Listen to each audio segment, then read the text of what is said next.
All right, welcome back to another episode of the Pearl Snap Tactical Podcast, the show that gives you the tips and tools you need to make yourself stronger, faster, and harder to kill. Still recorded live from an undisclosed location south of the Mason-Dixon line. I am joined with me, the great Matt Larson. He is also known as the father of the Army's combative program. Welcome to the show, Matt. Hey, thanks a lot, man. It's good to be here. Yeah, man. After a little technical difficulty of me basically kicking us both out of the out of the show, now hey, we're here. We're Man, here. I'm not a combo guy, right? Yeah, for sure, for sure. So anyway, hey, thanks for taking time out. I'm really excited to talk to you um, about some stuff. But first, before we start, there's a post. You're a prolific blogger, I guess, for one of the many things that you do. And I came across one of your posts. I want to talk about that. But before we do that, would you introduce yourself to the audience and kind of give a little bit of your background? Sure. So my name is Matt Larson. I was in the service for a really long time. I started out in the Marine Corps when I was 17 years old. I was in the 3rd Battalion, 5th Marines, and stationed in the Far East most of the time. And then after 4 years in the Marines, I switched over to the Army and was in the 75th Ranger Regiment for right around 12 years, something slightly under that. And I was in 175 for about 6 years. I was in 275 for about 4 or so. My last job in the regiment was I was the RASP-2 NCOIC, so that's in charge of evaluating the non-commissioned officers and officers that come into the regiment from elsewhere in the force. And then I was actually in that job because I was Kung Fu boy, because I was the combatives program started with my squad when I was in 275, and then it grew to the platoon, to the company, to the battalion, then to the whole Ranger Regiment, and then out to the Army. So as that grew, I was a Ranger instructor for a while, only to implement the program, and then started the Army Combative School, and then I did that for the rest of the time I was in the Army, and then got out and did that again as a civilian, intermittently with contracting in various places around the world. And so now I'm the director of combatives at West Point, and I teach combat psychology. And combat psychology is increasingly what I really focus on, because it turns out that the hand-to-hand combat stuff was always mostly about psychology. It's not that the hand-to-hand combat isn't important, but we're not going to win the next war because our soldiers are better hand-to-hand combat fighters, but we are going to win because of what it takes to be a better hand-to-hand combat fighter. And so that plays into all the other aspects of what it takes to be a good soldier, a good man, a good citizen, all that. Yeah, that's really interesting. Are you familiar with Tim Larkin's work? A little. I try to read broadly in the subject. So I had him on the show last year, and so his background. So he came up through the Navy and got hurt in buds, but kind of helped develop the Navy SEALs combatives program.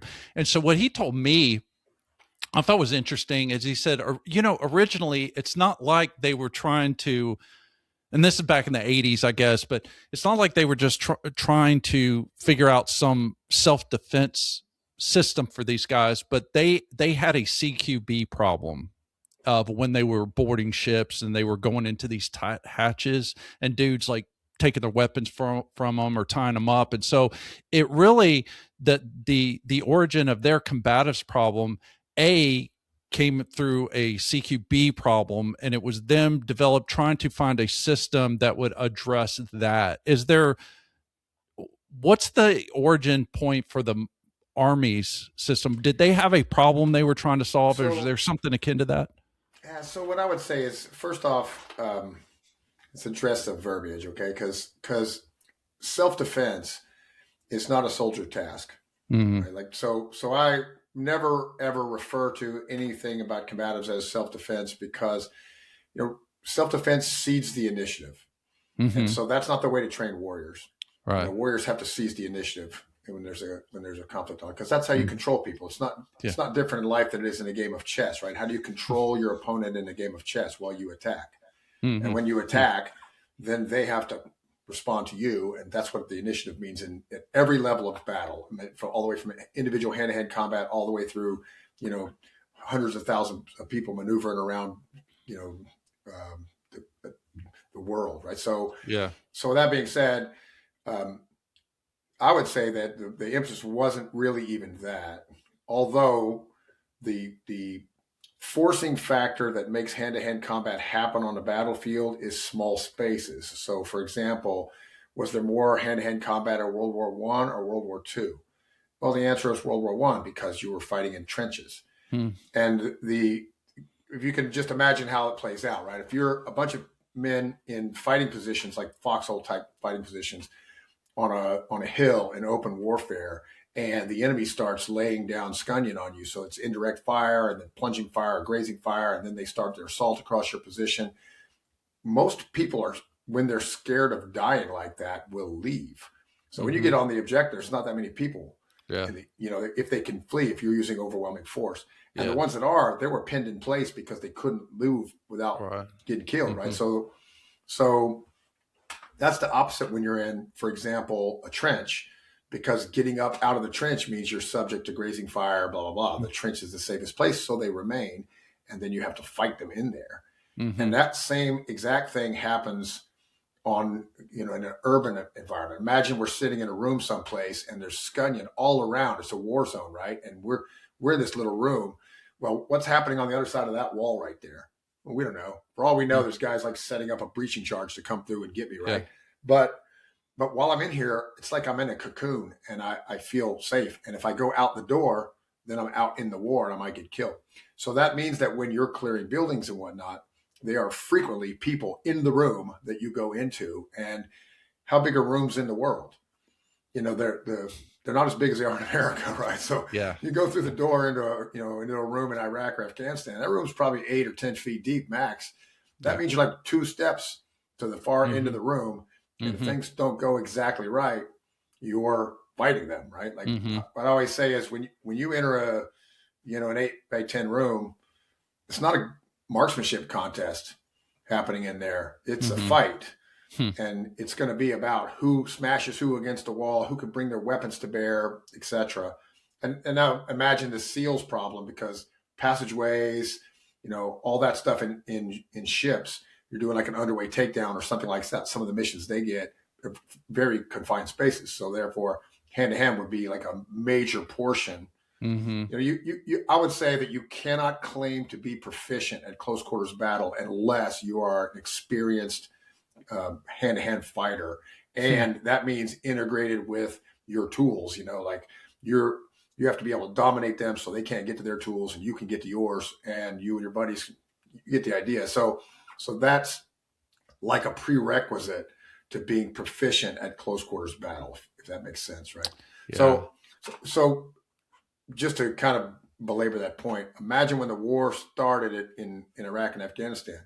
The literal doctrine across all the forces was when you went into a room, you would either, if you were armed with a sidearm and your weapon malfunctions, you would transition to your sidearm, right? Mm-hmm. Or if you weren't, you would take a knee. Then your other men on your Mm-hmm. team could shoot over your head, and Mm-hmm. then you would stay down until they pulled you up, so they wouldn't shoot Yeah. you in the back of the head, right? Yep. Okay, so now picture that in a 10-foot deep room. Yeah. And those are both stupid plans. Like they're just Yeah. stupid, right? Like it's not like those are not. It's not like they're just not viable. They're Yeah. dumb, right? Like you're Yeah. going to take a knee at the foot of the bad guy that you're fighting. No, you're going to smash into him. You're going to dominate the pummel. You're going to, you know, and then you're going to figure out how to get your weapon out and blah blah blah. Mm-hmm. So you know, the reason we have that is because people don't want to face the fact that it is a fight. Like the Army's about fighting. Mm-hmm. That's it. It's not about anything else. And certainly the infantry or any sort of special operations unit, it's about fighting, right? Like Mm-hmm. if you're not a proficient fighter, then you're not a good soldier. Yeah. You know? Hmm. Yeah. So for so let me ask you this. So for someone who's not ever been in the military, or maybe they are in the military, but they haven't had a chance to go through a combatives program, how would you differentiate combatives from martial arts, MMA, fill in the blank? What's the difference there? Well, there's two levels of analysis here. Okay. So the first one is what's the difference between the skills you're going to learn or you need to learn. And the second one is what is the difference between how you teach them? Okay. Mm-hmm. So on the skills you're going to learn, civilians typically don't need hand to hand combat skill. And, in America, my dad's 83 years old, typical American. He's an electrician, been a working man his whole life. Probably hasn't been in a fight since he was in junior high school. Right. Mm-hmm. And Mm-hmm. so any martial arts, any kind of training that he would have done all that time, it would have just been for entertainment. Mm-hmm. And so what that means is all across America, you have people who are, training to fight with katanas, and it doesn't have to be real. And it doesn't have to be real because they're not going to get accosted by ninjas on the way to their car at the mall, right? So they're just doing it for other reasons. They're doing it because they like to. It's fun. It's a hobby. They might enjoy the cultural aspects. Lots of great reasons. Yeah. I'm not denigrating any of that, right? Like, it's like at a certain level, though, it doesn't matter what they're doing, right? They could just as easily have the hobby of skydiving or playing tennis, and those are viable hobbies as well, right? So with that being said, there's no bullshit factor. It doesn't have to be real, right? Mm-hmm. And so in a tactical sense, it must be real. That means you have to have realistic skills that you can put into place in real fights where people are going to get killed. And so that's on the what you get taught. So, for example, if you're talking about MMA, okay, well, so when was the last time that anybody in the MMA world kicked another guy purposefully in the nuts when he was laying on the ground? Mm-hmm. Or when he had him smashed against the wall, two of his buddies came into the room and one of them stabbed the guy. Yeah. Because that's the shit that happens in real fights, right? So if you're not training for that, then you're just playing a game, right? Yeah. And so it's a good game, and it's definitely true that you would like to have like good mixed martial arts guys on your side to get in a fight because they have a lot of the skills that are useful, but they're still training for the game, right? Mm. So with that being said, for it to be real, you have to take that next step. It's not just grappling like jiu-jitsu. It's grappling like jiu-jitsu with strikes and with weapons and with more than one guy involved on either side. Mm-hmm. Like that's what it really is, right? And how do you know if you're fighting a guy that's got a blade on him? Like, you don't. Most of the time you find out like this, shit, I'm in a knife fight, right? Like, so if you are playing around fighting people and not assuming they're armed, like you are in every single jiu-jitsu gym in the whole world, well, then you're not really training for fighting, are you? Because that's something that's going to happen in real fight. Now, that doesn't mean the skill, you don't start with that. That's the fundamentals, right? Jiu-jitsu, MMA, boxing, kickboxing. Those are fundamental skills, and they're good to train. And you have to kind of start out with that. But then at some point, you got to put it in perspective of what happens in real fights. And that takes it to that next level. Now, the other level of analysis is, what's the difference between training a unit, any unit in the world? Like, imagine,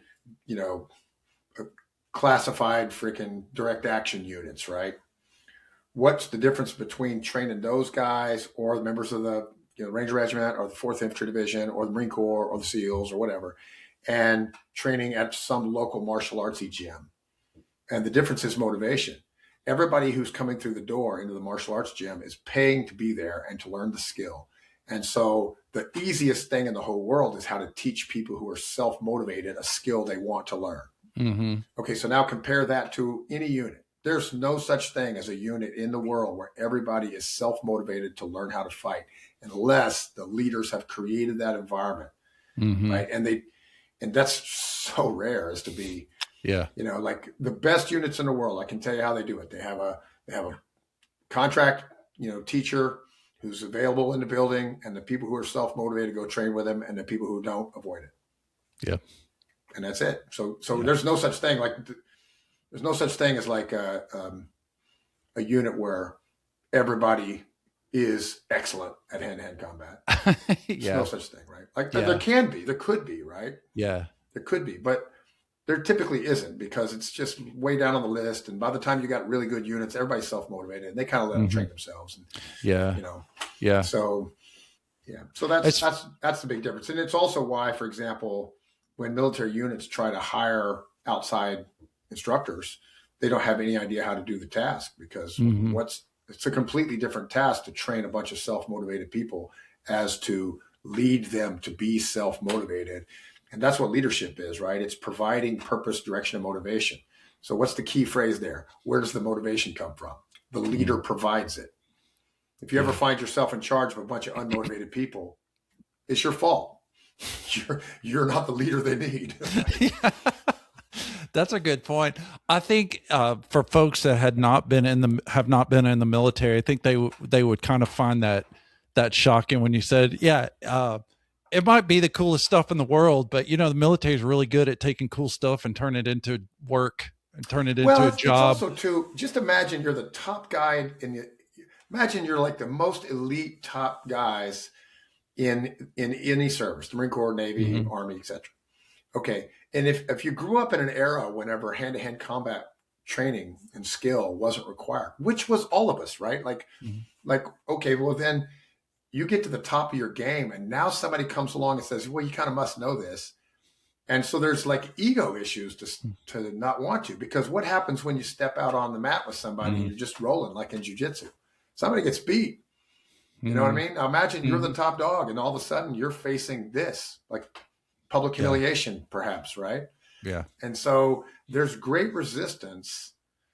I mean, we used to, I always tell the joke, we used to sell t shirts that said, "We both know why you don't like combatives." Right? And it's fucking true, man. Like at the end of the day, you can be a stony killer, best Mhm. gunfighter in the world, but boy, there's a whole lot of people proficient at guns that don't want to learn to fight because you Mhm. might get your ass whipped in the Yeah. training. Yeah. Hmm. It's a good point. It's a good point.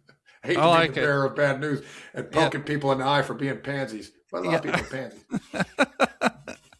uh, well, let's move on to man. That's so fascinating. I would like to do another one where we just kind of get geeked out on the combative stuff because I'm really Sure. interested in the point where you talked about the psychology of it and everything. And I think I wouldn't do it justice if we got into that and for our time, and that really needs its own thing. So I hope that you'll come Yeah, I'd back love and to. Yeah, no we can worries, do man. I'll that. do it. Yeah.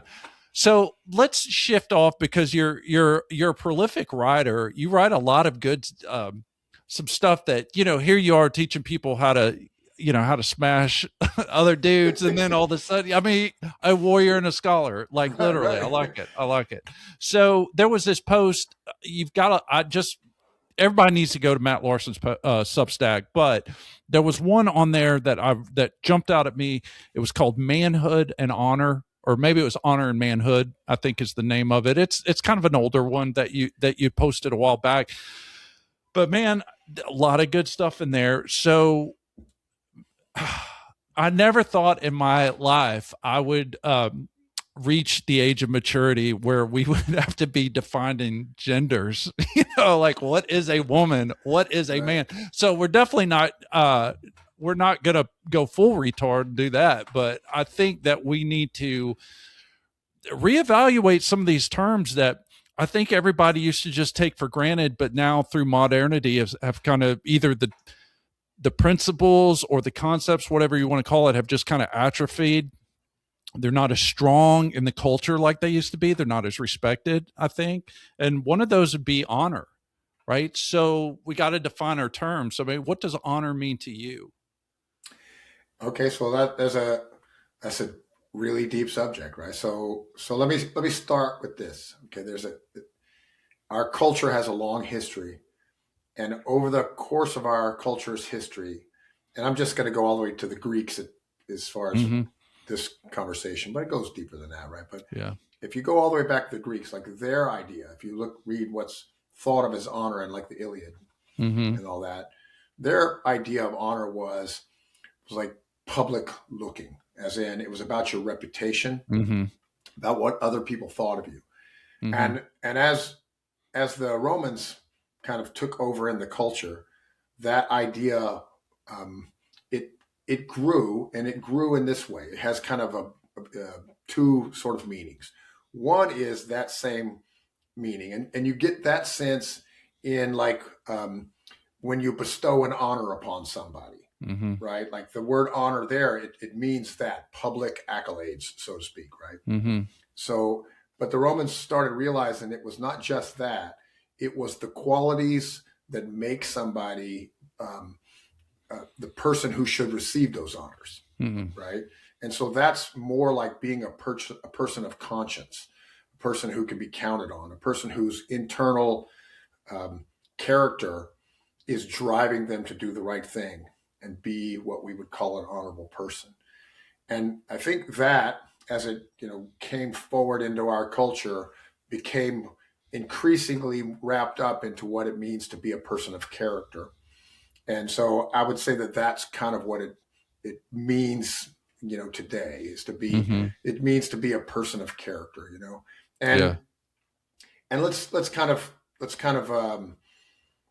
take that a step forward, because there's a lot of aspects wrapped into that. But just imagine, why do we have like such a litigious society that we have now? Well, one of the reasons is because people are less honorable. Mm-hmm. Like imagine this: we have a rash of people now who are like the manosphere types, the hustler type, who's well. So if your goal is self driven, it's about your accomplishments, and that's what drives you, then you can have a whole lot of dishonorable things that you don't notice that are hurting that effort. You know what I mean? Like, it's clearly not honorable to get over in somebody in business, right? A good business deal, both people are happy with, because both people were honest, knew what they were getting into, and both of them were happy with the deal. That's an honorable deal. That's the kind of Mm-hmm. deal you can shake hands on, and both people will come through. But if you're trying to get over on them, if you're trying to be tricky or something like that, well, that's a dishonorable thing. Somebody's going to be upset when it's all said and done. And that person, you know, because there was no honor in the deal, that's the person who's going to have to be litigious at this point, right? So you get what I mean. So Yep. so if you think about that, and I would also say there's an element of playing your role, who you are in society. Because, for example, it's probably dishonorable to exploit the people who are under you. Or not, it's not Mm-hmm. probable. It's dishonorable to exploit the people who are under you if you're in some position of power. You know what I mean? Like part of the measure of your honor is what you do with your power. If you're the head of something, are you the head of it for everybody, or just for you, or just for the people of your caste, even, right? Mm-hmm. So you can start breaking it down like at many, many levels, but it all comes back to that sense of conscience. Do you have something inside you that's driving you to try to be a good person? You know what I mean? Yeah. Yeah. Do you think that there's any, and you might not, the answer may be no, but just you don't know if you don't ask. So do you, do you think that there's anything about how the word or the concept of honor has changed over the aeons that maybe isn't that worthy, or maybe is dysfunctional, or is there Well, I would say it anything like plays that? on the rest of our values. And what I should mention before I say that is, when we say the word values, like we give lip service to stuff all the time, duty, et cetera, et cetera. And lip service isn't enough. And if it descends into platitudes where we're just like, honor's a good one, an Mm-hmm. honorable thing to do, be an honorable man, et cetera. It's really easy to just like gloss over what it actually means without getting deeper into it. Yeah. And and we do that a lot. And then as we do that a lot, well, then sometimes these questions, they don't even get asked, right? And especially as our value structures, and what I mean, that, let me back up one more step. When I say my values or your values or an organization's values, right? Here's what I mean. Values are the things you actually place value upon. Okay, that's what the word means. It means these are the things that I place value upon. Those are my values, and yours the same. And an organization's values are aspirational, as in, the Army and the Marine Corps and Navy, such they produce a list of values, and they say these are the Navy's values, these are the Army's values. Well, those are aspirational, as in we would be better as an organization if people in this organization placed value upon these things. So we're going to try to encourage it. Okay. But you actually get your values from the things that happen in your life and the way you live. So for example, one of the Army's values is selfless service. Well, I'm always critiquing that one, because that means that if you're going to have that as an actual value, the people who serve selflessly should get ahead, right? If it's not, if you serve selfishly and that leads you to get ahead more, then the actual value of the organization isn't selfless service. See what I mean by that? So it's the same. Like, you can say that you value honesty, but is honesty something that gets you ahead, or does it hurt you? Right? And our values, they come out in our actions, and it doesn't matter what you say you value. It matters what you do, because you're going to actually act upon your real values, whatever they happen to be, and they may not be the things that you claim to value. Yeah. Yeah, that's interesting. I give a great example of this. Like, so this is the way it kind of works. Once upon a time, I had the chief of staff of the Army in the Army Combative School. It was back before it was even the Army Combative School. And so he had a big entourage with him. It was like 30 guys. So I asked the group, I'm like, who's the best runner in the group? And they were all like, Major Longlegs, he just won the Marine Corps Marathon or whatever, right? So I'm like, cool, good on you. I too value fitness, right? I'm like, who's the best shot? And now there were crickets. Nobody had any idea. And I'm like, okay, well, who's the best fighter? And they were like, once again, silence. Nobody had any idea. And so what you're telling me is that this unit values, meaning places value upon running ability, but does not value shooting ability or fighting ability, which is cool if we're going to run from the enemy, right? But if we're going to run towards the enemy, that other shit's going to become more important, right? Now here's the question. Why did they value running but not shooting? Because they would tell you they valued shooting, right? But they didn't, because nobody knew who was good at it. Okay, so the reason is because that unit, like every other unit in the Army, goes on a run about 3 days a week, and they see who sucks at it and who doesn't. So it's all public, right? Okay, so last time they went to the range, who knew how they did? Right, so probably just them and the person who helped them finger whip their score, and then the clerk that got. But nobody's coming down on the guy making fun of him because he sucks at shooting, right? Yeah. And the same thing with fighting. If you're not fighting all the time, you don't know who's good at it, right? So organizations, you come by their values by the way the leaders structure their life, because they create that like group dynamic. This is the psychology aspect, right? How do you lead an organization such that you are thinking about the values that your leadership and the things you have them do are inculcating into the people in the formation? Like, that's what you have to do if you would like, if you want to have an organization. It doesn't matter if we're talking about like a civilian company. If you don't like get the people to value excellence, they will not achieve excellence. They have to value it. It has to be something that they actually want, that they really place value upon. Yeah. Does that make sense? Yeah. Yeah, that's a good one, man. That's a rabbit hole we could get into real deep on that. Because I like how you even go back like to the Greeks and stuff, because I do a lot of that when I do solo episodes. My poor audience, man, they've heard me geek out on Beowulf and the Saxons and stuff so much on that. Such a great example, right? Like, what are our stories of our culture for? Yeah. They're for passing down values. They're a social technology to help you pass down values. Yeah.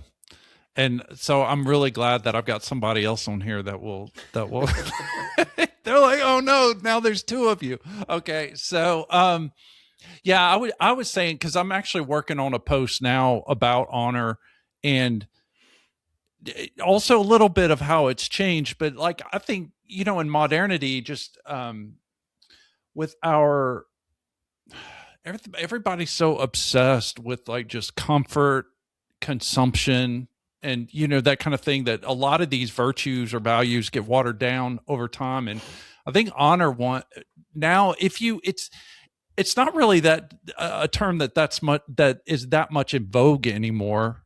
You do hear it like, oh, and it usually comes down kind of like what you said. It's either as someone who's an honest person or someone who's receiving an award or some kind of esteem. And that's really, and it can be those things. I think even in antiquity, yeah, it could carry that. But it's really in those ancient cultures, then something I think we've lost because we're so hyper individualized now is just how honor was so much tied to your obligations and duties within the community, that honor and to live for honor became more important than life. You'd rather die than to fail or do something dishonorable within your community. And I was researching some things about the Spartans and how they, they kind of have the brand on, elite warriors from antiquity, right? But that their whole society, they really didn't need a motivation. They're really, you don't see a lot of like inspirational stuff because their society around was around that, to where you had your guys to your left and your right. And I think anybody that's been in the military knows that what this is like, that kind of the group cohesion and that dynamic of seeing your buddy and not being outdone in a friendly way, to not be outdone by your buddy or not to let them down. That the whole culture from the time you went into the agoge, when you're 7 or 9, to the time you became a citizen at 30 and you aged out, like everything is just built around that. And it's so hard, I think, today, because again, if you're not in the military, if you're not in law enforcement, and even then it's not a guarantee that you're going to have it, it just gives you opportunities to pursue it, that it's really hard for the individual to go beyond that surface level of honor. So consider this about not just the Spartans, but other sort of societies that what they did. There's a meme out there about hard times make Yeah. hard men, etc. Mm-hmm. And soft, then hard men make soft times, and soft times make good men. Yeah. I mean, soft men, and then soft men make hard times, right? So, okay, so there's a little truth in that. But the thing that is, when you think through the Spartans, is that they figured out a way culturally to break that cycle. And they broke the cycle by making sure that everyone grew up in hard times. You know what I mean? So when you were a young man, you were put already over into the harsh training. So you had the portion of your life when you were receiving love from your mother so you could be a well-adapted human being. And then, because if you don't have that part of your life, for example, we know that people who are abused children they're more susceptible to PTSD, right? So just for example. But with that being said, if you have that, then it's not, when you start to get into adolescence, that's when you start to become a man, right? As you start to become a man, they initiated the rites of passage and all that stuff that we typically do now at the end of our teenage years. They did it then, when you're, entering puberty. And so then they lived their whole life in like an infantry platoon sort of environment. Yeah. And so then they could break that cycle. They could keep it going generation after generation to keep people focused on being hard, right? And another element of that is this: it's like imagine when we're trying to get a group of people, let's just say 30 men, right? Like a platoon size unit. When we're trying to get 30 men to be the best possible group of men that we can, best team that we can. Okay, there's a dynamic that is required there. And the dynamic is first that we must push each other towards excellence. Okay, so what does that look like? Well, let's just use jiu-jitsu as an example, but shooting works the same. Every skill works the same, right? First off, we put an element of competition into it. So we go to the range, you know, we're publishing the scores. Everybody knows who sucks and everybody knows who's good. And we're going to all be trying, because there's going to be ridicule at the bottom and there's going to be accolades at the top. We're all going to be trying to be better because there's social pressure to be better, right? Mm-hmm. Same thing. We're in a mat room where everybody's rolling all the time. We will figure out a pecking order based upon who's good at it. Because when you're rolling with a guy, he's judging you and you're judging him. Mm-hmm. And if you suck, you're getting a reputation as somebody that they don't necessarily want on their side to fight because you suck, right? And then, so that's the same, like I talked about the run earlier. You're on that run, you're judging each other. The guys who suck at it, they're letting everybody down. They're publicly humiliating themselves, etc. So that's the first part of what's required, is we have to have that competition going so that we're driving, we're all like individually motivated to try to do as good as we can. Mm-hmm. But there's another portion of that as well, which is, imagine I'm with somebody and I'm rolling with them and I'm just smashing them because I'm way better than them. Well, my life depends upon this guy's ability too. Mm-hmm. Right. So I can't just smash him. It's not only about the pecking order. Yeah. It's also got to be about, I got to bring him along. You know, when a guy falls out of a run, what's he really doing besides humiliating himself, which he's definitely doing that. But he's also hollering out that he needs help. You know, he needs the support of the group to say, okay, well, you're not going to take it off Tuesday. You're going for a run. We're taking you with us and you're going to make sure you get better because our lives depend upon you. Right. So there's that dynamic in an organization like a platoon or like a Spartan is about how do we achieve excellence in and stay focused together that drives that sort of thing. And that's the real lesson of what the Spartans did. How did they keep it? And you can see that lesson in other cultures too. You know, like whenever you know, how long did the Japanese have, you know, almost total peace under the shogunates? Oh yeah, it was like managed to keep a warrior culture alive through all that time because it was like over 200 years. Yeah, I mean, 200, right. So 200 there was no wars going on, but they had warriors and they were proficient and they kept their virtues as warriors and they et cetera, et cetera. So that's a cultural answer to that problem, right? Like, and you know, if you think about, that's one of my larger missions, I would say. I'll come back to that in a minute, but one of my larger missions is how do we capture that sort of dynamic in our culture so that we continue to have virtues, warrior virtues that make our society, you know, able to survive because of how we structured ourselves and how, you know, how we raise our sons.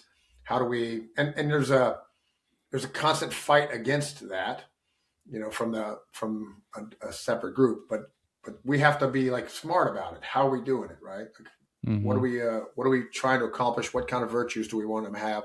What sort of values does somebody who goes through our processes that we have as a culture have whenever they come out to be 18, 22, 30 years old, et cetera? I mean, are we at the point now to where you see really the only answer to make that happen is it's going to be from the individual pushing it up and out, like the dad with the son? So I would say, so the answer is yes, sort of, but it's also the collective in that we form a group. You know, you and I talking together, we've never met before, right, but I'm sure we agree on a whole lot of the things we need to do in that sort of thing. And as we start talking and then start affecting it, you know, like if you go back through some of my other Substack articles, you know, like I'm talking about scouting and about, you know, high school football and about like all those things. Those are tools that we have in our culture that have been under attack, that we have let, you know, be twisted, that we have lost a lot of what they used to do for our society. You know what I mean? Like, and so we can purposefully engineer those sort of things. And we can, I mean, think like scouting is a great example, right? How did scouting start? Well, Baden-Powell was a war hero and he wrote a book about what the scouts in the Army did during the Boer War and how to be an effective scout. Boys started reading it because it was an adventure story. Then he wrote how you can play the game of scouting that became the Boy Scouts, right?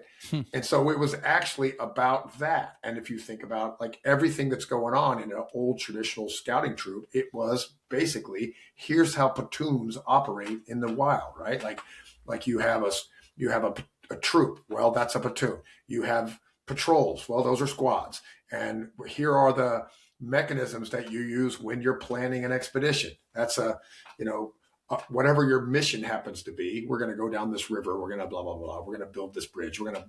It doesn't make any difference. Those same principles that was teaching young men. You know what I mean? So that was the purpose of it. Like it was that. It was okay. So it's been lost largely, and that's not what it is anymore. But it can be. You know, and it doesn't have to be in the big national organization, which has been, under attack. It's not actually any different than if you and me and some of our buddies get together and take the boys of our neighborhood out on a camping trip, right? Right. Now, we also, with that being said, there's a lot of lessons learned from that experience, like the freaking molestation shit and all that stuff. Yeah. Well, those are all things that you can structurally, beat. You can just say, okay, well, it's inappropriate for one boy to be with one man, and blah blah blah. There's lots of structural things you can do to beat a lot of that stuff, and you just have to build that in, right? But at the end of the day, you're really trying to get at that same thing. And here's another thing to think about. It's another one of the larger projects things, right? But did you ever notice that our warrior culture, like across our warrior culture, we have all these organizations that are basically stovepiped to one portion of the mission, and they are not connected. You know what I'm saying? So we have the Army, right, and the Marine Corps, etc. Okay, we have the Veterans Administration, which is completely disconnected from warfighting, right? Completely. There's no overlap whatsoever. It's like, okay, we're through with you. Now you're over here where they just take care of you. Yep. And we have like the VFW and the American Legion and whatnot. Also disconnected from the VA and disconnected from the Army. And we don't have any connection between any of those things and how we're raising our young boys. Like they're not connected at all. Like it's like completely stovepiped things. Okay, so what that tells you is that we have a broken and fragmented warrior culture. You know what I mean? Because we have plenty of men with the skills and the leadership abilities and the experience and lots. We have lots and lots and lots of those people. What we don't have is anyone organizing it. So we're using that guy who was a platoon sergeant in the Ranger Regiment to be a Boy Scout leader whenever he's in his 60s because he knows what these boys need to learn in order to be men. You know what I'm saying? I'm not even just talking about the skills, right? Like it's not necessarily about planning a freaking expedition, although that's what Boy Scouts do, right? But it's more about all the things you learn while you're doing that, right? It's like, I'll give you another example, right? So why do we have our children play sports, right? Well, most of us, because we enjoyed them as kids and that's it. And then we want them to do it too. But nobody puts their kid in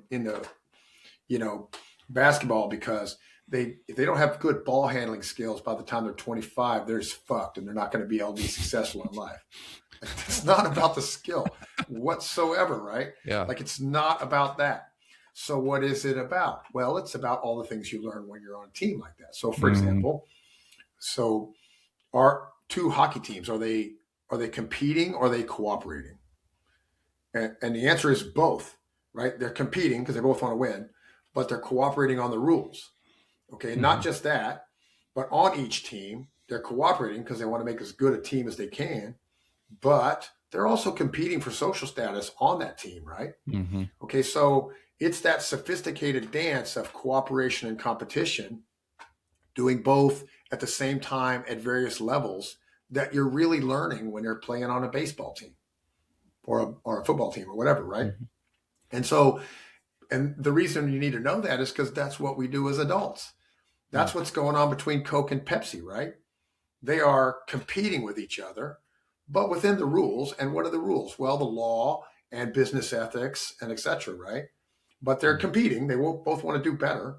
Yeah. But within that cooperation on the things that make our society function. And then the same thing is true within the company. it's better to be the CEO than it is to be the guy in the mailroom, right?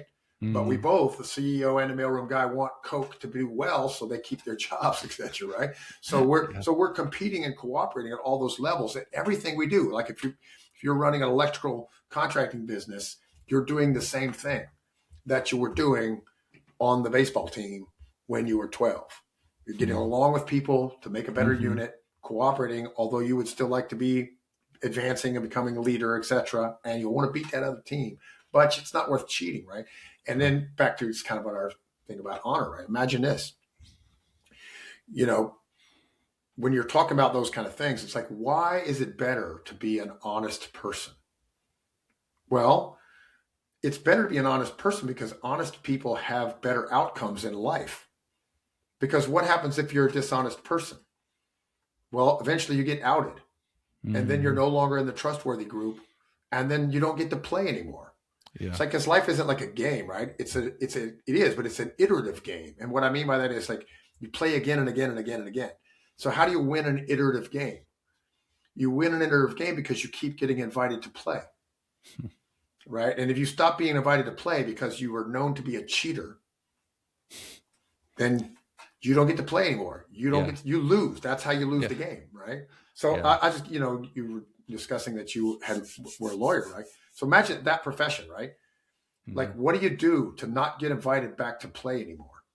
Because there's a lot of stuff, right? And then we're like, you did that. You're not a lawyer anymore. Yeah. None of us respect you, right? Yeah. Right? You're out. Mm-hmm. And so look, that's what happened to Pete Rose, right? Be the best guy in baseball. And then you break this honorable rule that we have set up together, and you are no longer invited to play. It doesn't matter how good you are. We don't trust you. You can't be involved. Yeah. That's what happened to General Petraeus, undoubtedly the top soldier of his generation, broke the rules and no longer invited to play. Mm-hmm. Right? So that's why you should be an honest person. Yeah. Right? Yeah. Because it functions like that, right? Yeah. See what I mean? Yeah. And, there's so many of these virtues like that Aristotle and Plato, that all the greats wrote about, and they're often intertwined. It's hard to talk about one without the other, but just in those examples you've listed is just how there's that aspect of discipline that's tied in with honor. Like that's why discipline, people, duty, loyalty. Yeah. I mean, that's why I think people admire honorable people, because they know that those people, that it takes discipline to live that way, and not everybody has it. Yeah.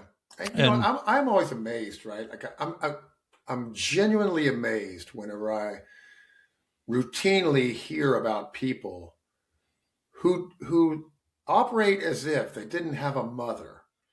You know what I mean? It's like, what would your mom think if she heard what you were doing, right? Yeah. What would your grandmother think? Yeah.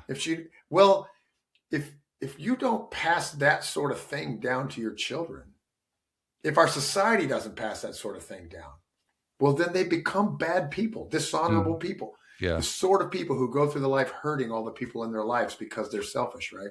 Yeah. Like that's the structure and the system that we have to, at this point, rebuild. Yeah. You know what I mean? In order to make it, like I said, that's a great example. My grandmother was a wonderful person. I don't ever remember her doing anything that wasn't motivated by at least what seemed like the right motives, right? Yeah. So I remember one time, it was a funny story my mother used to tell when I was a little boy. My grandma was praising me, was walking along beside her, and she's like, "You're such a good boy, Matt," and apparently I said, after a while, "I'm not always good, Granny." So, like, okay, so if you don't have that sense of shame, how are you going to end up accomplishing anything in life, man? Because at the end of the day, you're going to just go through life stepping on toes and making enemies and leaving people who won't deal with you, in your wake. Yeah. Well, so we've kind of covered the honor stuff. Let's shift to the manhood portion of the. Okay. Let's kind of flesh that out a little bit. While we're kind of getting low on time, but So manhood, I'm not asking you to define what a man is, or although, and you know, that I'm sure we could have a good conversation on that. But just with manhood in general, what do you see as like the biggest challenge for men right now in the age we're So, living in manhood right in now? general, what men need Yeah. to be able to do is be a functioning part of a coalition, meaning they need to be able to be in a group of men and perform their role such that the other men respect them. Hmm. Okay, so with that being said, that's your role on the job site. That's your role in an infantry platoon. It's the same thing, right? You have to be the sort of man, sort of person that other men will respect and that they can count on. Okay, and that really tells you something because what is missing. Well, let me just say this. So, as a non-commissioned officer in the Army, what you really do is you take the young men who come into the Army from whatever background they've had, and then you teach them how to be men. Hmm. Okay, so that includes all kind of shit. It includes, like, in the old days, it was like teaching them how to balance a checkbook because they Hmm. have no idea how to do it, right? Like all that kind Hmm. of stuff. Yeah. Okay, so with that being said, all that actually amounts to is being the sort of person. Well, let me say one more thing. Um, I can tell, and can easily, whether or not a man grew up with a father, like in Hmm. his life, who was a man, right? And the reason you can tell is because what does a father teach his son? A father teaches his son that being a man means taking care of the people who count on you. Like that's what it is, right? You Hmm. have these people who count on you and you must take care of them, provide for them, etc. You know, if the people in your life don't feel better when you're around, if they don't feel secure in their life because they can count on you, if they, you know what I mean? Like if you're not the Yeah. sort of person who provides the people in your life that sort of comfort, right? Then you're not a good man. Hmm. Like it comes down to that, right? And so what you see on the guys who don't have a father teaching them that is they're like more violent, they're more, Yeah. they they are quick to anger, the opposite of what it means to be somebody who can do that because it's performative to them. It's like performative manhood. Like I don't actually care who the toughest, big mouth is, in the organization or in the world. I'm studiously unimpressed by people who are impressed by themselves, right? Like Hmm. if they're a shit talker, if they're and our society, right now, we reward that Hmm. because instead of having like an honor society or even a production society now, like you don't get a good reputation in our society now by being somebody who produces, right, and who's steady, and you get your reputation by who can get the most attention. Hmm. So we have an attention society now, right? And everybody's out there like jazz hands, right? Like check me out, right?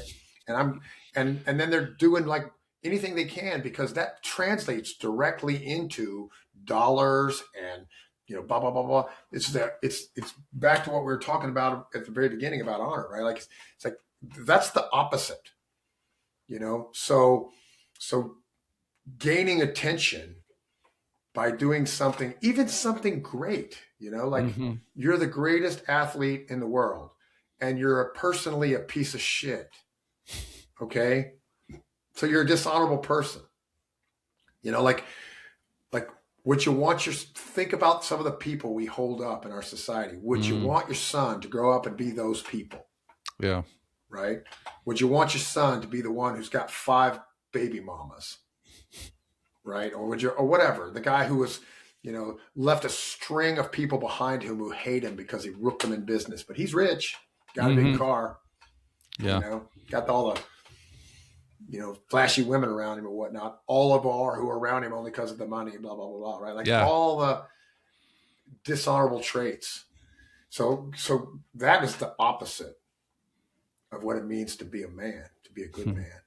And like I said, we're missing an element of shame. Yeah. Like shame is a mechanism by which we police each other to be good people. You know what I mean? Yeah. And in today's, in today's current, social currency, it's like nobody wants to like that. Shame's a bad word. You bring that up. I mean, everybody wants to avoid it. They want to stigmatize just the fact that you would even want to introduce that into the culture. You know, everybody's trying to avoid that. And it's Yeah, you really, know what happens we need is, a dose of I it. mean, everybody, I'm going to say this, and all your listeners probably are right on board, so they're all going to get it, agree straight away. But it's really true, right? Like, imagine this, right? When are all the things that our society used to police in people's behavior? Okay, so we acted as if they were all oppressive, and you had to like throw those things off to be free, right? And it was Mm-hmm. all became about self expression, et cetera, et cetera. And then who pays? Because I give you a great example, right? So look, I'm on my third wife, so don't anybody think that I'm freaking bad mouthing everybody who's ever been divorced. But who pays for divorce? Children pay, Mm-hmm. right? And children pay because their parents can't be adults, can't get along, can't have commitment, can't have a sense of duty. You know, like it's the poor traits of the parents are paid for by the children. Mm-hmm. You know what I mean? And so Mm-hmm. that's like across the board, all those things. There's we pay as a society and as individuals because of we blowing off all these mechanisms. So let me put it to you this way, right? When you walk into the library, right? You know, I work at West Point. We have a great library. When you walk into the library, what should you feel? Well, you should probably feel a sense of awe because you're surrounded by all the things that people valued enough to collect them and keep them for the next generations, right? That's what the library is. It's the work and words and wisdom of the smartest people who ever lived, all in that building. Like that's something to be in awe of, right? Mm. Okay, so you know what else is like that? Our religions and our culture. You know what I mean? Like even if you don't believe in the metaphysics, right? Even if you don't believe in the metaphysics, you got to appreciate that the religions are what drove they're where all the lessons it captured by every grandma who ever lived. You know what I Mm. mean? Like they're into that. Mm-hmm. And so when you blow off all those like lessons learned from all that time, it's the most arrogant thing you could possibly do. I'm smarter than all the people who ever lived, and I'm going to do my own thing. And those people are just oppressing me to try to make me do follow all those rules. Mm. You know what I mean? Yeah. And we pay for them constantly as a society and as individuals because everybody blows that shit off. Mm. You know what I mean? I Mm-hmm. look and a lot of that stuff's like you know, all the way back to we were talking about Greeks, etc., through our history, right? Okay, so why is it that we treat everyone equal before the law in our culture? Why is that? Right? Because we're the only culture that does that. Not any other culture treats everyone equal before the law. Okay, so why do we do it? Well, we do it because there's a biblical idea that we're all made in the image of God. And because, you know, and look, you don't have to believe in the metaphysics at all to know that that's actually true. That is why we do it, because we have this Mm-hmm. religious history where that idea was ensconced in our religion. And so therefore we carry it forward today when you're standing in court and the lowest low life who's clearly a murderer, Mm-hmm. right? Is clearly like raped a 6-year-old or something. We still treat that person as if there's a spark of divinity in them because of our religious tradition. You see what I mean? Mm-hmm. So like I said, don't have to get wrapped into metaphysics to respect it because that's a powerful idea, you know, and it's one of the things that our society was built upon. Mm-hmm. You know what I mean? And so that's what I say about like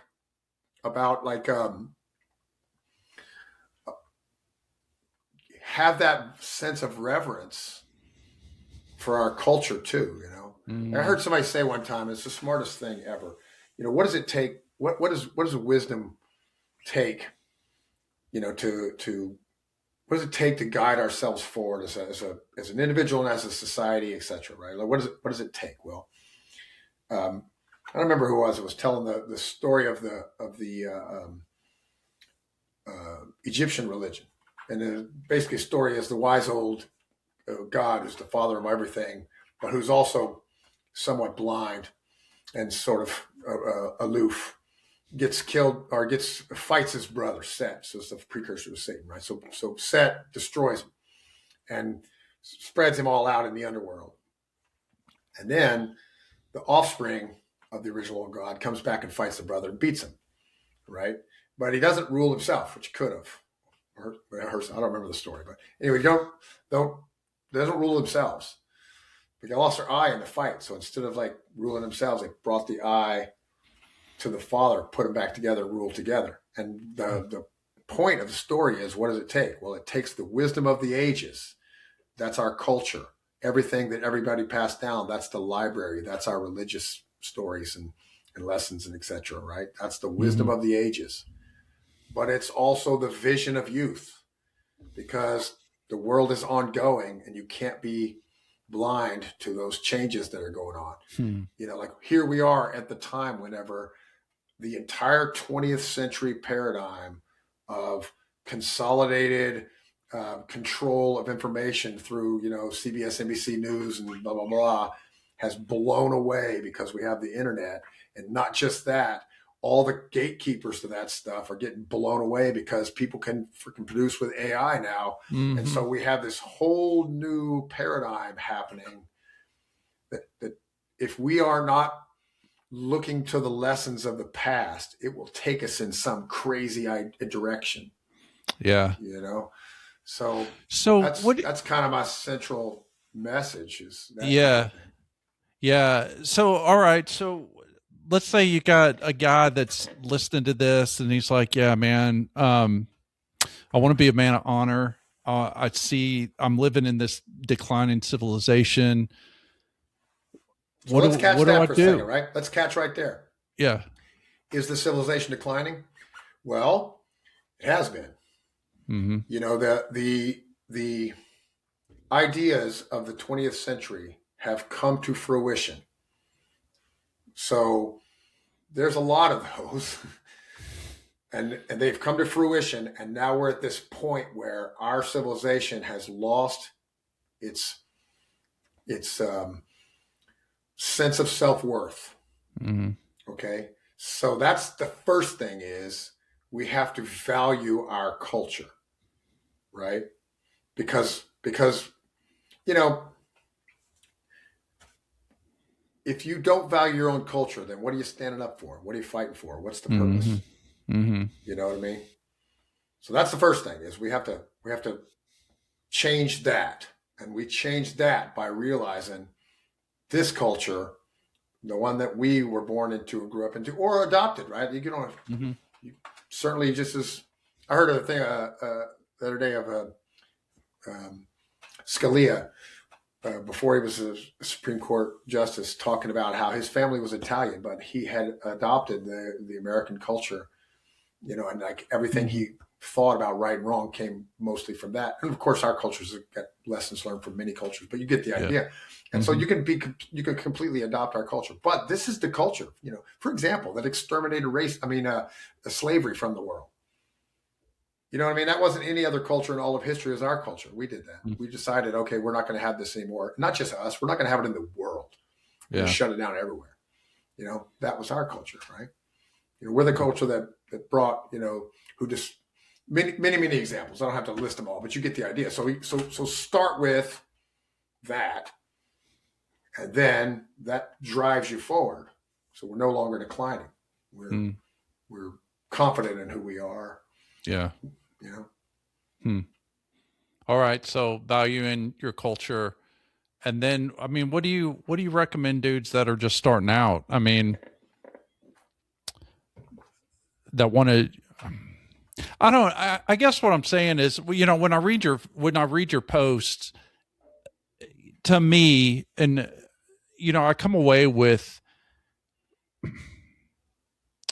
it's finding meaning, because we are in modernity where the hierarchical structures have just kind of been dismantled, right? And the things that were guiding human beings, since the dawn of time, just aren't there. The religion, you may as an individual have a religion, but the society, it's not there anymore. The society's not promoting the religion. the society's not promoting standards, and then pretty soon you just kind of become, you could very easily just kind of go the way the rest of society, which is going into nihilism, right? So Sure. when I read your post, I really see it. I always come away with like it's finding the meaning, the grounding, through these values, through your actions, being a man of action, linking up with other people who value the same thing, those types of things. So, meaning, right? I Yeah. guess as, and I kind of lost my train of thought, but I guess I'm So trying to say what. let me jump in. Okay. Okay, So thank you. we're far enough into the podcast now where anybody who's listening is ready to hear what I'm about to say. So Yeah. I'm gonna I want to tell it. Okay. All right. So I was the combatives guy, right? Yeah. And then a bunch of the combatives guys, the ones who were the originals, all the original like badasses who helped me start the program. We're all adults now, you know what I mean? I started doing this stuff when I was in my 20s and started Ranger when I was 21 and was in the Marines at 17. So we're adults now. I'm 58 years old, right?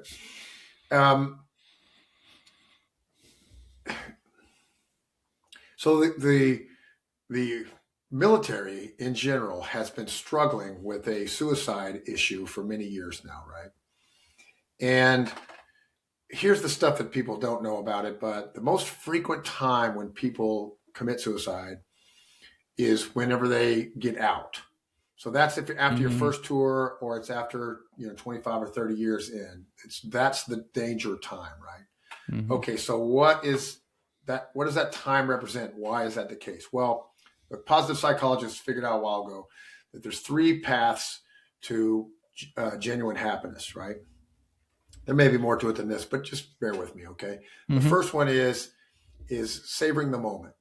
That's the old advice of stop and smell the roses, right? I'm here at a dinner with my lovely wife or this beautiful woman or whoever it is. It's a white table, all the food's good, great wine, sunset. Look at this, man. You know what I mean? Like, savor the moment. Enjoy what it is. Like, look at this conversation we're having. I'm having fun. It's a great conversation. Let's savor the moment for a second. Yeah. Let's kick ass. Yeah. Okay, so that's that old advice. The second way is immersive experiences or flow state. So, for example, when you're skydiving, you are not thinking about your bills. Yeah. Right? So, when you're kickboxing, you are not thinking about you're just in the moment, right? And there's a lot of ways to catch that. You can catch that when you're painting. You know what I mean? Like where you're into the thing, really into it. Like so, immersive experiences. And I should mention that can go bad as well because the reasons why people have become alcoholics and become drug addicts and et cetera is they're chasing that immersive experience because whenever you're like high, it's very similar in the fact that you're no longer worried about your bills, right? So it frees you from like anxiety and et cetera. Okay, so well, that said, that can be positive or negative, right? But both of those methods, they are ephemeral, and meaning like while you're doing it, while you're enjoying the moment or while you're rolling or whatever, you're not thinking about your bills. But as soon as you're done, there's going to be a little bit of a high afterwards because the experience was great. But pretty soon you're just thinking about your bills again, right? So the way that lasts is to have a sense of mission, a sense of meaning, something you're living for. And so the military gives that to you. When you're a soldier, you're clearly serving something bigger. Yeah. Right. And so whenever people leave that environment or that role, they often lose that sense of meaning. And that's that drop of sense of meaning. You imagine now, a minute ago, you were an airborne ranger or a Navy SEAL or whatever, something, boat fuel specialist, it doesn't matter, something that was serving something higher. And now you got some mundane civilian job that seems pointless to you, right? So that's the danger time. Okay, so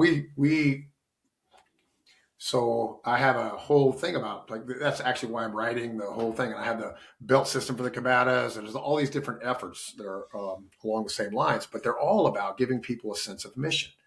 So what I mean by that is you've all heard the sheepdog analogy that Dave Grossman used to do. He used to say, still says, but people are either sheep or wolves or sheepdogs, and the sheepdogs protect the sheep from the wolves, right? So I don't like the analogy. And the reason I don't like it is because it separates the people from the protectors, right? And the truth is, sheepdogs don't really give a shit about sheep. They only are protecting them because there's a shepherd, right? So it's a little bit of a Christian analogy that works there, which I kind of Yeah. like. But at the end of the day, if there wasn't a shepherd, the sheepdogs would be preying on the sheep, right? Because they would Yeah. be the freaking wolves, right? So you get the idea. So I don't Yeah. like it, right? I like instead the idea of why do the bulls protect the herd?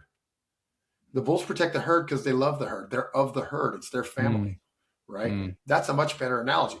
So now just think about this. If you're a bull of the herd, that means everywhere you go in life, the other members of the herd are better off because you're there. I'm sitting there eating dinner in a Luby's, right? Then the people in the Luby's with me are better off because if somebody starts to choke, I know what to do. If there's a mass shooting event, I know what to do. If there's a car wreck, I know what to do. I'm a trained person. And so that gives you a reason to keep your training up, which gives you a reason to get in those immersive experiences, right? And also a sense of mission in life. I'm a man in this culture. I provide for the people who I protect and provide for the people who count on me. And I'm here and wherever I am in life because I do my part and I train and I keep my skills up and I keep myself fit and I eat right and I do all that crap. Everybody else is better off because I'm here. Yeah. Right? So now, like I said about being later in the podcast, you can see that that's like an anti-suicide mission. But we found out a long time ago that if you address suicide directly, you get more suicide because it's a idea pathogen, right? It's like don't think of the red truck. We're all thinking about red trucks. Okay, don't commit suicide.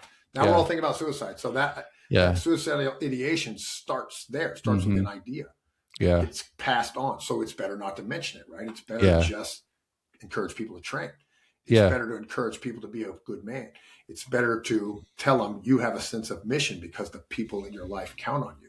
Yeah. Right? And if there's nobody in your life who counts on you, find some people who you can help, right? Yeah. And it doesn't really even matter how. Yeah. Right? It just matters that you have a sense of mission that you can help some people, right? Yeah. So and not even just for folks that are struggling with depression and stuff, but I mean, it just goes back to that first question about like if you're just sitting on the couch and you're like, man, what I need to get after it, but what? I mean, there's your blueprint right there, and you tailor it to yourself. I mean, that's perfect. And everybody's got their own skills, right? Like I'm not an accountant, but there are people who need accountants, and they need them for good causes. And why don't you help them? Yeah. And that's as important as it could be to be a great shot or a good fighter or you know what I mean? Like if we, right? The ones who are trying to be good men, the ones who are trying to hold societies, provide and protect, hold society on our back, if we take that sort of attitude, then there's somebody who's stepping up to help the young boys. There's somebody who's taking care of the veterans and the old ladies. There's somebody who's all the things that are needed because that stuff has meaning, right?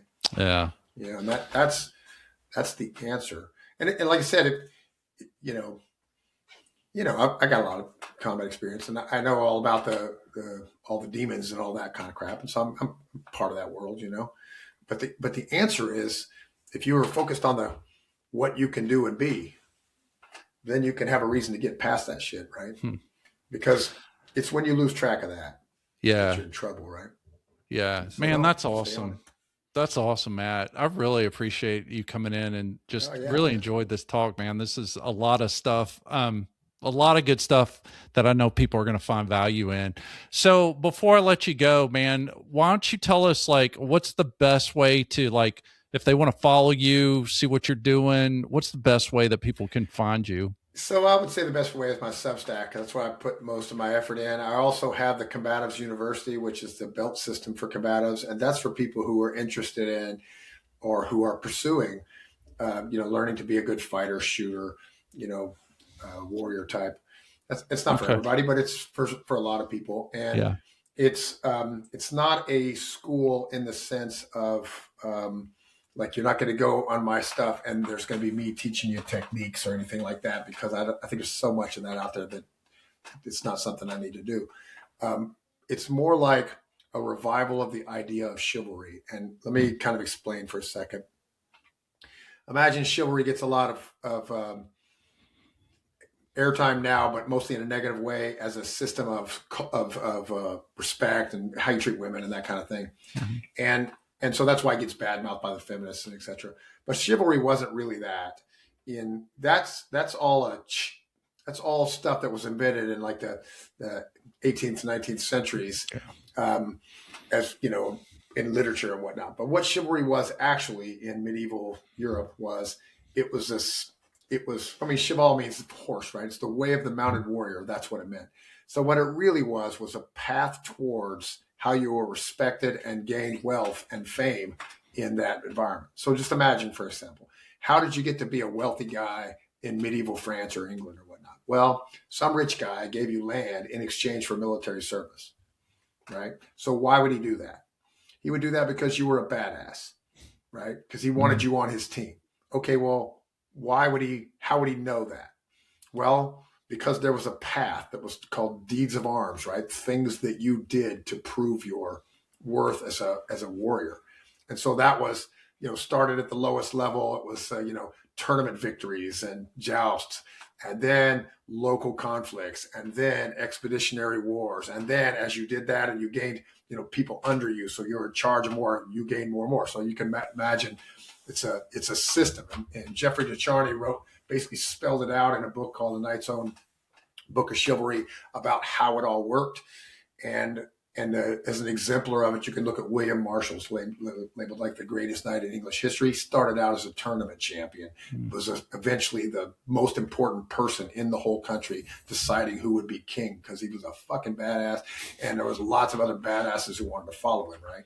Okay, so the belt system is an attempt to revive that sort of thing, to give people deeds that they can prove themselves, right? And which is another way of saying, look, pursue training so that you will have the skills.